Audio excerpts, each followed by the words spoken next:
Sir, how do you feel about the sentiments of First Lady Liza Marcos over Vice President Sara Duterte? Will it affect your working relationship with the Vice President and also your reaction to suggestions that it's timely that she be replaced in the cabinet? Why? I don't see the reason behind that. But, well, first of all, my first reaction is what a lucky husband I am.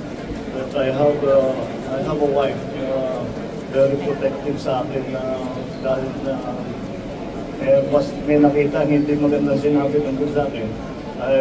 Yan, talagang she gets very upset. I guess we cannot blame her. It will not affect our working relationship with the Vice President, Secretary of Education.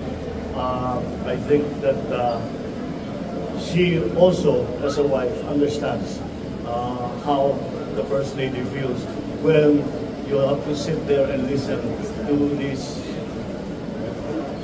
attacks that are being made against your husband. But mag-uusap kami ni VP Sara, kami ni Inday Sara, mag-uusap kami tungkol dyan. Huwag na masyadong dibdibin at yung hindi naman siya ang mga nagsabi tungkol sa ano-ano. Kaya madali naman siguro madali naman siguro lang sa inyo naging issue nito.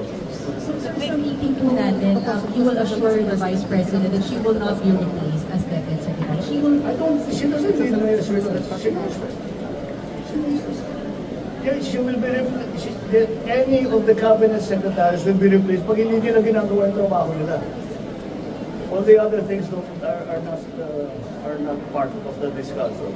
Pag hindi na kaya, nagkasakit, sabihin mo papalitan ka namin. O hindi talaga marunong, o kurap, hindi pa tatanggalin ka talaga namin. Hindi naman ganun si Inday. Hindi ganun si Inday Sara. So, sir, right? Thank you. So the talk with the Vice President will be to patch things up, not to, I don't think we need to patch anything up. I think she understands, as I said, as a wife herself.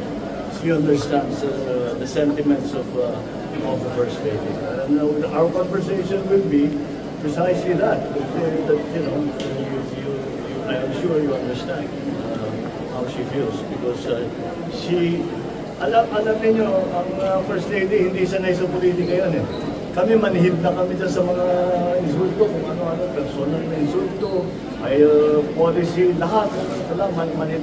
Hindi siya galing sa political family. Kaya siguro, she still has to learn na magpalampas ng konti ng ibang masasakit at may init at maanghang sa salita.